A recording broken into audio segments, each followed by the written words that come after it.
سیاسی مافیا چاہتا ہے عزم استحکام کے مقاصد پورے نہ ہوں۔ عزم استحکام ملٹری آپریشن نہیں، کثیر الجہتی انسداد دہشت گردی مہم ہے۔ انتہائی سنجیدہ معاملات کو سیاست کی بھیڑ چڑھایا جا رہا ہے۔ D G I S P R lieutenant general Ahmed Sharif کی نیوز کانفرنس، کہا پاک فوج ہر گھنٹے میں 4 سے 5 آپریشن کر رہی ہے۔ قومی اتفاق رائے سے کاؤنٹر ٹیررزم کیمپین شروع کی جائے گی۔ عزم استحکام کو متنازع بنانے کے لیے سوشل میڈیا پر پیسہ لگایا جا رہا ہے۔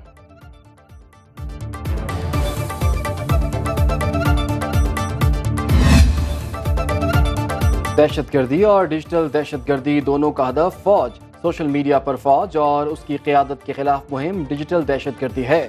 فیک نیوز پھیلانے والوں کو آزادی رائے کے نام پر ہیرو بنا کر پیش کیا جا رہا ہے۔ D G I S P R نے کہا کہ بنو امن مارچ میں مسلح لوگ پہلے سے شامل تھے۔ فوج نے بنو واقعے میں ایس او پیز کے مطابق کام کیا۔ ایک جماعت اپنی حکومت کے خلاف احتجاج کر رہی تھی۔ جیسے ہی واقعہ پیش آیا، ڈیجیٹل دہشت گردوں نے پروپیگنڈا شروع کر دیا۔ بنو اور ڈی اے خان میں حملے کرنے والوں کے خلاف بھی امن مارچ ہونا چاہیے۔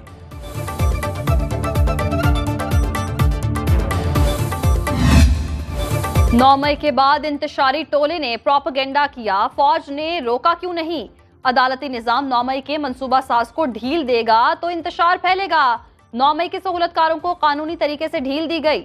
D G I S P R نے صحافیوں کے سوال پر کہا، دہشت گرد نان کسٹم پیڈ گاڑیوں سے آپریٹ کرتے ہیں۔ تیل کی اسمگلنگ سے یومیہ کروڑوں روپے بنائے جاتے ہیں۔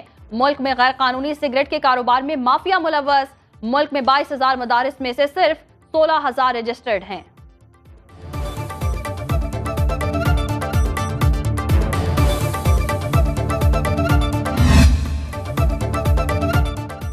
پی ٹی آئی سے بڑا محب وطن کوئی نہیں، کسی سے حب الوطنی کا سرٹیفکیٹ نہیں چاہیے۔ اپوزیشن لیڈر عمر ایوب کی نیوز کانفرنس، کہا تحریک انصاف دہشت گردی کی ہر فارم کی مذمت کرتی ہے۔ بیرسٹر گوہر نے کہا کہ دفتر پر چھاپے کا ہدف ہمارے ایم این ایز کے پارٹی وابستگی کے حلف نامے تھے۔ ہمیں کمزور کرنے کے لیے پارٹی رہنماؤں کو اٹھایا جا رہا ہے۔ تحریک انصاف کا رؤوف حسن کی رہائی کے لیے قانونی جنگ لڑنے کا اعلان۔ عمل میں لائیں گے۔ اسلام آباد میں پی ٹی آئی کے مرکزی دفتر میں قائم ڈیجیٹل میڈیا سیل پر چھاپا۔ تحریک انصاف کے ترجمان رؤوف حسن اور کوارڈینیٹر احمد وقاص جنجوعہ گرفتار۔ دفتر کا تمام ریکارڈ ضبط۔ ترجمان وزارت داخلہ کے مطابق ایف آئی اے نے ابتدائی تفتیش اور ڈیجیٹل مواد کی روشنی میں چھاپا مارا۔ پی ٹی آئی ریاست مخالف پروپیگنڈے میں ملوث، تحقیقات کے لیے جے آئی ٹی بنائی جا رہی ہے۔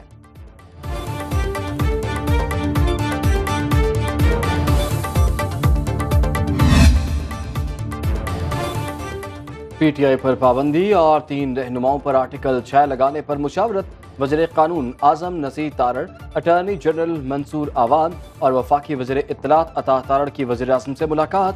پی ٹی آئی پر پابندی اور دیگر فیصلوں سے متعلق قانونی نکات پر قانونی ٹیم کی بریفنگ، مخصوص نشستوں کی پی ٹی آئی کو الاٹمنٹ اور سپریم کورٹ میں نظر ثانی اپیل پر بھی مشاورت۔ وزیر اعظم کا وفاقی کابینہ کا اہم اجلاس جلد بلانے کا فیصلہ۔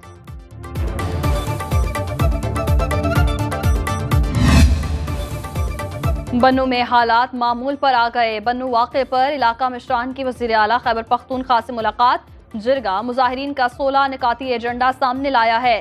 محکمہ داخلہ خیبر پختونخوا کا کہنا ہے 19 جولائی کو بنو میں پرامن اجتماع ہوا۔ مظاہرین کی آڑ میں کچھ شرپسندوں نے اپنا کھیل کھیلا۔ وزیر اعلیٰ علی امین گنڈا پور کا شرپسندوں کے خلاف سخت کارروائی کا حکم۔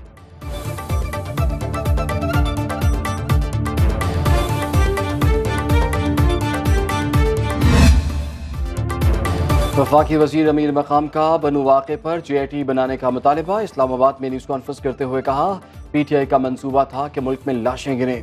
بنو احتجاج میں تحریک انصاف نے اپنے لوگ شامل کیے، اسلحہ دیا، ثبوت سامنے آ گئے۔ غیر ملکی سرمایہ کاری پر بھی ان کو تکلیف ہو رہی ہے۔ جرمنی واقعے میں ملوث عناصر افغانیوں اور پاکستانیوں میں تصادم چاہتے ہیں۔ افغان حکومت ذمہ داری کا مظاہرہ کرے۔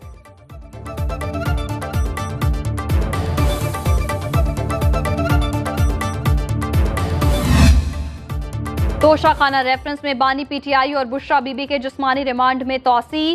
احتساب عدالت کا 29 جولائی کو دوبارہ پیش کرنے کا حکم۔ 190 ملین پاؤنڈ ریفرنس میں پرویز خٹک اور زبیدہ جلال پر وکلا کی جرح مکمل۔ ایک گواہ کی شہادت قلم بند۔ آئندہ سماعت 26 جولائی کو ہوگی۔ اڈیالہ جیل میں بانی پی ٹی آئی سے 9 مئی کے 12 مقدمات میں تفتیش۔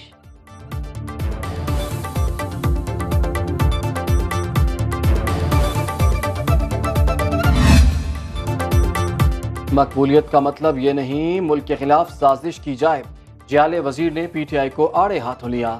شرجیل میمن بولے مایوسی پھیلا کر کوئی اپنے مقصد میں کامیاب نہیں ہو سکتا، دشمن ممالک کی لابیز ہمارے خلاف مہم چلا رہی ہیں، جتنے سازشی ٹولے باہر بیٹھ کر پاکستان کو نقصان پہنچانا چاہ رہے ہیں وہ ناکام ہوں گے۔ پی ٹی آئی پر پابندی کے لیے حکومت نے پیپلز پارٹی سے باضابطہ رابطہ نہیں کیا۔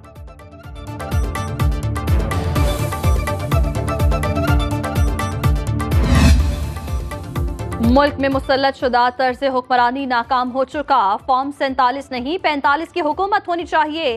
امیر جماعت اسلامی حافظ نعیم الرحمان کا اسلام آباد بار ایسوسی ایشن سے خطاب، دوبارہ انتخابات ملکی مسائل کا حل نہیں، حالات کو بے قابو ہونے سے بچانے کے لیے عوام کو ان کا حق دیا جائے۔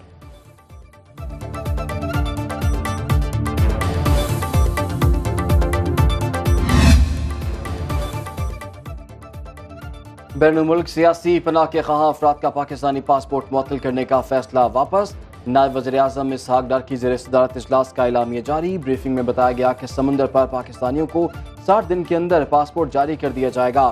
سیاسی پناہ کے خواہاں افراد کو پاکستانی پاسپورٹ کا اجرا معطل کرنے کا سرکولر 5 جون کو جاری کیا گیا تھا۔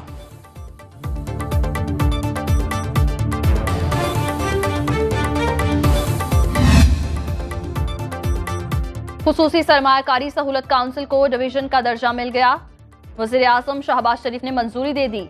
ایس آئی ایف سی کو ڈویژن قرار دینے کا میمورنڈم جاری، رولز آف بزنس 1973 میں S I F C division کی ترمیم کے لیے ہدایات۔ وزیر اعظم کی زیر صدارت ملک میں سرمایہ کاری بڑھانے پر اجلاس، شہباز شریف نے کہا ملک میں سرمایہ کاری میں اضافہ حکومت کی اولین ترجیح ہے، حکومت کاروبار دوست ماحول فراہم کرنے کے لیے ہر ممکن اقدامات کر رہی ہے۔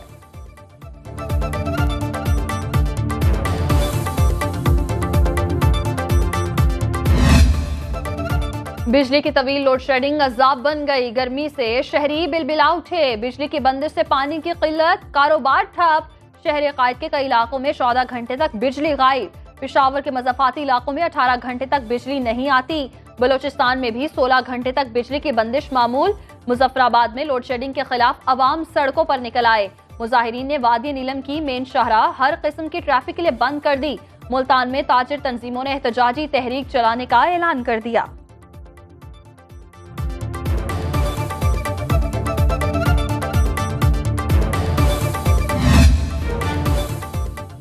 مہنگی بجلی، بڑھتے اخراجات، صنعتی پہیہ جام ہونے لگا، کراچی کی 17% صنعتیں بند ہو گئیں۔ صدر کاٹی جوہر قندھاری کے مطابق سب سے بڑا مسئلہ آئی پی پی کے کیپیسٹی چارجز ہے، ایک فیکٹری بند ہونے سے 5000 لوگ بے روزگار ہو جاتے ہیں۔ چیئرمین نیپٹما کا حکومت سے بجلی سستی کرنے کا مطالبہ، کامران ارشد کا کہنا ہے کہ حکومت کو سمجھا کر تھک گئے ہیں، بجلی سستی کریں، ہم نے حکومت سے 9 سینٹ کا ٹیرف مانگا تھا، اس سے زیادہ قابل قبول نہیں۔ انرجی بحران ٹیکسٹائل انڈسٹری کو لے ڈوبا، بجلی کی بڑھتی قیمتوں سے کاروبار شدید متاثر، فیصل آباد میں بیڈ شیٹ اور تولیہ بنانے والے 110 کارخانے بند، ہزاروں مزدور بے روزگار، صنعت کاروں نے موجودہ حالات میں انڈسٹری چلانے سے ہاتھ کھڑے کر دیے، کہا بجلی کے نرخ کم نہ ہوئے تو ٹیکسٹائل انڈسٹری مکمل بند کرنے پر مجبور ہوں گے۔